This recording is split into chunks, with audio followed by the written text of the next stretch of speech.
Anjani dan kalian selamat sebelumnya nih Anjani keterima 5 universitas. Terima kasih. Kalau boleh tahu ceritain sedikit dong ke Anjani prosesnya kemarin tuh seperti apa? Jadi emang sebenarnya proses pendaftaran S2 ini cukup panjang ya. Aku pertama tuh les IELTS dulu untuk kemampuan bahasa Inggrisnya yang diminta sama kampus. Terus aku bikin esai, bikin personal statement, pokoknya dokumen-dokumen yang di-required sama si pihak universitasnya, yang mana tuh ada yang beda, ada yang sama gitu. Jadi aku harus menyesuaikan ke semua kampus yang Recommendation dari aku dosen bikin. juga. Iya, rekomendasi dari dosen gitu. Jadi aku emang benar-benar cukup lama sih prosesnya tuh, mungkin sekitar 4 bulan sampai 5 bulan lah gitu, untuk bisa mencapai di sini. Kenapa Dika tertarik untuk ambil di luar negeri gitu? Kalau Dika Alia sendiri harus di luar negeri atau gimana? Sebenarnya sih bisa di mana aja ya, cuma memang aku memang encourage dia sih untuk, karena kan kalau kuliah S2 hukum di luar negeri itu kayak khususnya di London ya, itu kan cuma sebentar, jadi cuma 2 semester, 9 sampai 12 bulan aja gitu ya. Nah jadi kan nggak terlalu panjang lah waktunya gitu. Nah makanya aku encourage dia untuk pergi gitu, karena supaya ya dapat pengalaman baru, wawasan baru. Terus juga aku pengen ngajarin dia supaya lebih mandiri lagi. Karena jujur Jani ini masih apa-apa tuh masih suka nanya aku dulu gitu ya. Jadi aku pengen dia bisa agak jauh, jadi belajar make her own decision lah gitu, tanpa harus nanya-nanya mamahnya gitu.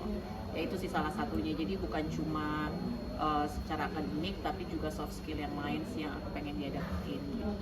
Kalau Kak Jani sendiri nih milih kalau nggak salah jurusan hukum, emang tertarik pengen jadi konsultan apa gimana enggak?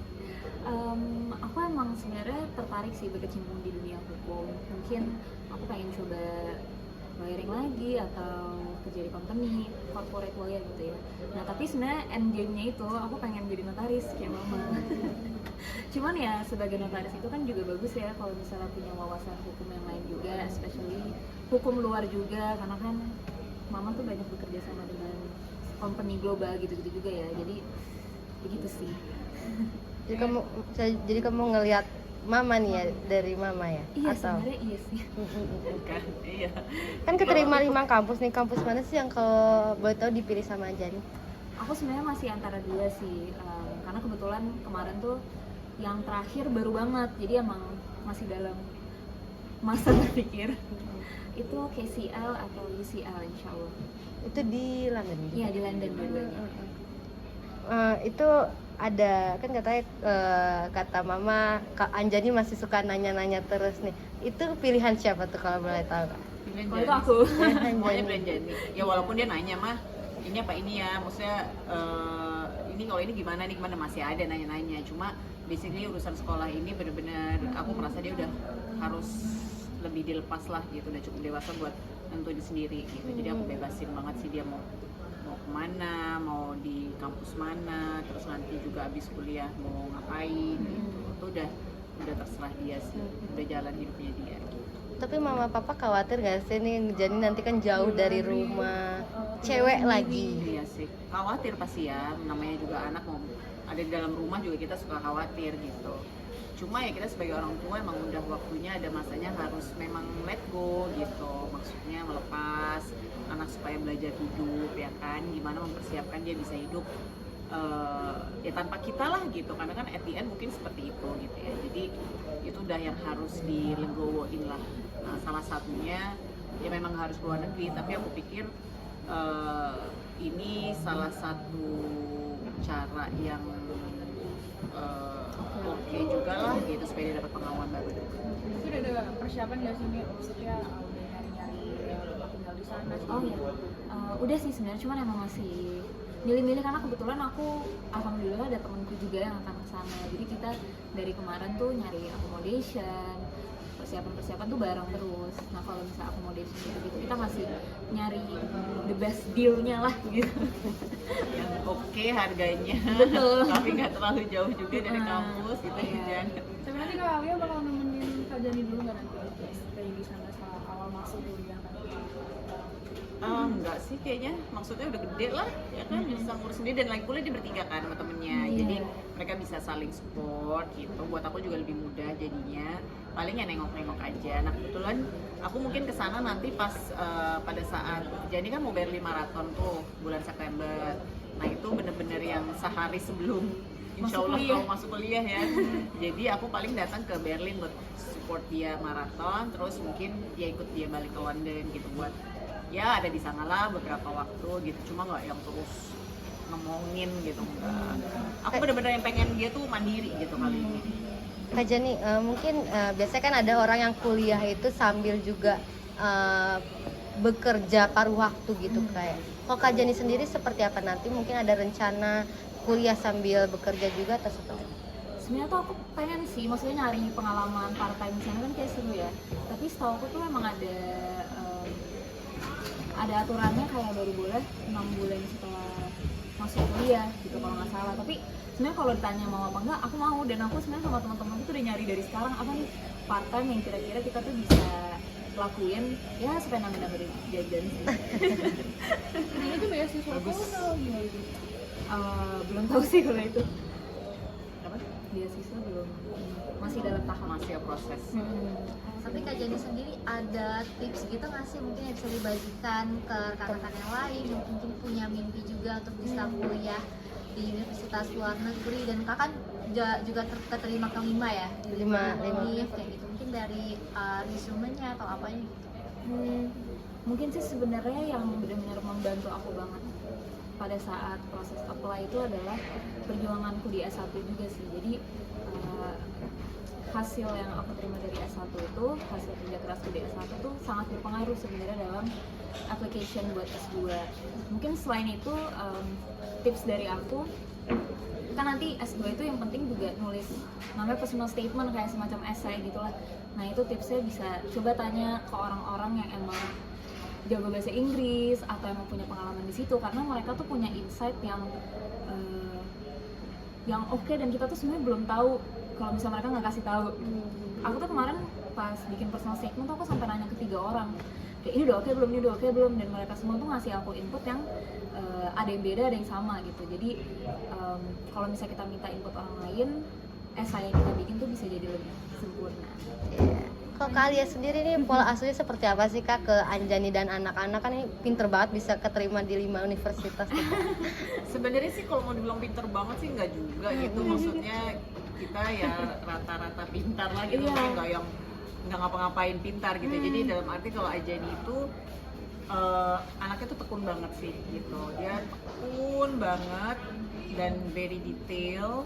Jadi sampai mungkin kalau baca komen gurunya gitu ya di IG yang kita post tuh ada guru Bu Yuni ya kan, dia komen, aduh yang paling ibu inget Jani ini rajin banget bikin rangkuman. Emang dia hobinya gitu bikin rangkuman gitu ya, sampai yang rangkuman itu bukan cuma rangkuman ala-ala gitu, rapi banget, sampai ntar fotokopi sama teman-teman gitu misalnya gitu. Jadi memang dia anaknya tekun banget dan very detail.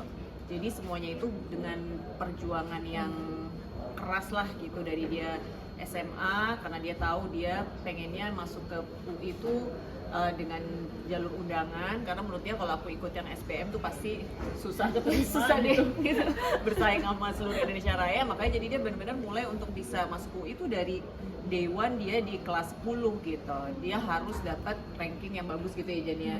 Jadi dia udah mulai berusaha dari situ, jadi udah bikin projectionnya tuh dari beberapa tahun sebelumnya gitu, apa yang dia mau. Sama dengan S2 ini kan sebenarnya juga buah dari kerja keras dia di S1 gitu, karena akhirnya ada kualifikasi dari IPK-nya yang tertentu untuk bisa masuk ke S2 gitu, bisa diterima. Jadi ya gitu, never ending. Karena emang perjuangan sebenarnya gitu tuh aja. aku merasa aku sebenarnya bukan orang yang naturally wah nggak ngapa-ngapain tuh pinter banget gitu kan. Ada soalnya teman-temanku yang kayak baca sekali udah nangkep gitu. Cuman ya aku sadar kalau aku tuh nggak bisa kayak mereka. That's why I have to work even harder gitu than them untuk bisa mencapai kesini. Bahkan mungkin melewati gitu ya. Jadi Iya bahkan. aku sampai jangan kamu jadi bisa di sini sih titiknya gitu. Ya karena kerja keras ternyata gitu. Jadi it was long long process ya Iya, jadinya. dalam proses. Les juga nggak mungkin Jani kemarin Les, banyak iya. banyak les. SMA aku lesnya banyak sih. Kalau ya kuliah kemarin paling les bahasa Inggris yang kalau satu 2 kali deh les bahasa Inggris. Ya itu sebenarnya juga persiapan untuk S2-nya karena kan ya di sana harus fluent lah, kalau bisa kan fluent dengan bahasa Inggrisnya, terus nulisnya bagus gitu. Jadi aku kemarin sempat les bahasa Inggris juga untuk ini. Nah, Kak Jani kan belum tahu nih bakal dapat beasiswa dari mana pun di budayanya nih. Soalnya kan lebih mahal di luar biaya kuliah di sana. Kalau biaya kuliah ya kita udah nyiapin lah, insya Allah udah ada budgetnya ya, walaupun juga nggak yang berlebihan lah. Jadi aku justru lebih seneng kalau dia ada ketidaknyamanannya juga gitu loh di luar negeri. Maksudnya memang ada perjuangannya, bukan yang serba luxurious gitu ya, terus kayak santai-santai. Enggak, justru tahun ini tuh pengen dia tuh belajar dari suatu perjuangan deh, dari ketidaknyamanan hidup di negeri orang misalnya gitu. Yang penting safe ya gitu. Jadi aku pengen dia justru bertempat di situ lagi gitu. Cuma kan jadi juga adalah usahanya gitu ya buat dapetin beasiswa gitu, lagi on proses. Terus juga ada beberapa kampus yang, bukan beberapa sih, ada kampus yang juga sebenarnya kamu eligible for scholarship gitu ya Jan ya. Jadi ya, mencari itu juga ada usahanya, lumayan lah buat Meringankan.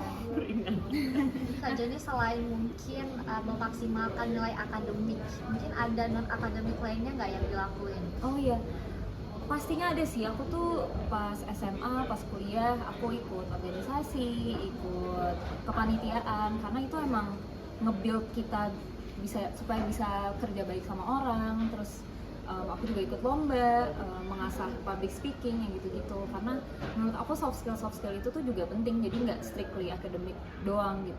Apalagi kalau misalnya kita tes bahasa Inggris untuk masuk universitas itu kan ada speakingnya juga, ada readingnya dan segala macam. Nah, speaking ini kan require kita untuk bisa menjawab pertanyaan dari dia, ngomong, dan dia tuh ngelihat how we handle the questions, yang gitu-gitu kan. Jadi menurut aku soft skill itu tuh juga penting untuk dipelajari. Berarti setelah keterima ini, dan ini berarti masih dalam proses memilih apa Iya, yang memilih. di itu. Oke. Terus setelah itu nanti stepnya apa lagi Kak? Setelah itu sih tinggal berangkat. tinggal bayar, Tinggal tinggal berangkat. ada sih yang udah harus bayar juga ada, jadi ada yang boleh dibayar kayak DP-nya dulu. tuh ada mungkin yang masih harus dipenuhi dulu persyaratan lainnya ada gitu. Jadi ya insya Allah sih next month ya udah fix semua ya Jan ya. Ada ngelakuin syukuran gitu nggak di rumah? Kita udah bersyukur. Karena kan ini sebenarnya bertahap ya gitu. Iya. Maksudnya nggak langsung jepret semuanya pengumumannya tuh dalam waktu yang bersamaan, nggak. Cuma jadi kita yang udah tiap ini bersyukur gitu. Karena emang beda-beda sih, ada yang udah keluar bulan Maret, ada yang April, nah sekarang ada juga yang Mei kan kemarin. Jadi emang jaraknya tuh jauh-jauh udah kayak alhamdulillah gitu. Udah ada syukur syukuran. Kali ini kalian sendiri udah ada mengharuskan kajian kalau pendidikan harus seperti ini nggak? Sampai harus memaksa kajian belajar keras gitu. Enggak sih, aku mungkin tipenya gini. Jadi gini ya sebagai anak pertama ya, aku juga sebagai ibu tuh ada proses belajarnya juga gitu. Jadi Jani tuh sempat ngomong, mama kok kalau sama aku tuh kayaknya dulu tuh SD tuh aku kayak diinin banget deh mah, kalau aku nilainya nggak bagus mama marah gitu. Hah, masa sih? Iya mama tuh gitu. Ya mungkin itu aku masih proses belajar ya, karena aku melihat waktu dia SD dia cukup punya potensial. Jadi kayaknya kalau nilai jelek terus aku, kok jelek sih Jan gitu, mungkin ada. Tapi terus sejak dia SMP, terus dia SMA, terus aku punya anak yang kedua dan ketiga, aku tuh udah lebih banyak belajar juga bahwa aku nggak mau anak-anak tuh stres karena akademik gitu. Jadi yang aku tekankan sama mereka, pokoknya kamu udah do your best, hasilnya lillahi ta'ala. Kalaupun hasilnya di bawah KKM misalkan, ya udah, yang penting mama udah lihat kamu usaha, ya remet gitu kan. Sekarang kan banyak apa istilahnya ya, jalur perbaikan Iya, ya. jalur perbaikan itu dari sekolah tuh banyak, ya udah ikutin aja remetnya gitu. Jadi juga sering remet juga Pas SMP apalagi sih. SMP apalagi sering remet gitu. Nah itu aku udah lebih santai, jadi aku nggak mau anakku harus segini enggak. Tapi akhirnya dia karena yang dibiasakan adalah do my best gitu, ya udah jadi kerja keras dulu gitu. Cuma yang penting kalau hasilnya nggak mencapai ya nggak usah stres gitu, ya udah itu rezeki kamu ya segitu. Iya. Nah tadi kan kalian kan sempat bilang Kak Jani keluar negeri itu nggak terlalu khawatir lah gitu karena kan pengen Kak Jani mandiri. Tapi kan tadi kalau kalian bilang Kak Jani terus masih suka nanya-nanya hal kecil gitu ke kalian. Apa sih yang ada, pasti ada kekhawatiran dari seorang Kak Alia di Kak Jani nanti mungkin pergaulannya di sana kayak gitu. Aku sih ngeliat kalau insya Allah ya ngeliatnya kayaknya udah cukup aman lah gitu buat sekolah keluar negeri, hidup sendiri gitu. Insya Allah dia kayaknya udah lebih mature, udah lebih punya value sendiri dalam hidup gitu. Kita kayak yang cuma ngingetin aja gitu, dia udah tahu tracknya di mana. Dan juga sih yang lebih melegakan lagi ya itu tadi, karena cuma 2 semester, nggak terlalu lama gitu kan. Jadi kayaknya sekarang waktu cepat banget berlalu deh, itu bisa baru berangkat udah pulang lagi deh kayaknya gitu. Jadi ya udah setahun sana deh gitu, cari pengalaman baik-baik di sana, negeri orang gitu. Tapi Kak Jani sama kalian ini deket banget ya, kayak di postingan juga sering ikut maraton bareng gitu. Nah selain kegiatan gitu ada lagi nggak sih yang bisa dilakukan sama kalian? Mostly sih maraton sih. Mostly lari sih. Lari, iya. Karena emang lari kan ya seminggu bisa berapa kali. Terus kita juga kebetulan banyak ikut event-event maraton. Jadi emang yang biasa dilakukan berdua lari sih. Ya. Masak-masak gitu suka nggak tuh? Masak, aduh aku nggak bisa masak juga. Dia nggak bisa masak, aku lebih bisa masak. Dia bisa bikin kue, aku lebih nggak bisa bikin kue, jadi nggak pernah nyambung. Iya. Jadi bertolak belakang. Jadi bertolak belakang. Jadi yang bareng tuh ya lari aja sih. Maraton untuk hobi doang atau ada ketertarikan buat ikut maraton mungkin? Hobi doang. Hobi. Ya, karena buat aku tuh anak maraton tuh banyak hikmahnya juga gitu. Karena kan nggak bisa instan ya kalau mau maraton. Jadi harus yang emang berproses gitu, nggak ada yang instan. Mulai dari lari 5 kilo, 6 kilo, 7 kilo, 10 kilo, dan itu harus dilewatin semua. Jadi anak tuh belajar survive banget gitu, belajar ngelawan diri sendiri, belajar konsisten gitu. Dan itu juga cara aku buat kayak ada masanya tuh lepas dari gadget gitu, karena kan ya nggak mungkin lari gitu kan, itu enggak. Jadi lari tuh harus fokus gitu, kena sinar matahari, berkeringat gitu. Jadi buat membentuk lifestyle yang sehat juga. Kak Jani kan tadi bilang ceritanya sebenarnya pengen jadi notaris kayak mama. Selain pengen kayak mama dari segi kita, apa sih yang Kak Jani ambil nih dari sikap mama kayak gitu? Misalnya yang kayak mama ini kalau pendidikan kayak gini nih, kayak gini. Sebenarnya tuh aku ambil dari mama tuh mungkin ya bisa juggling beberapa hal gitu sih. Jadi kayak multitasking. Karena emang aku dari sana tuh orangnya emang nggak bisa ngelakuin cuma satu. Cuma sebenarnya ada juga orang yang bilang tuh once you're like at certain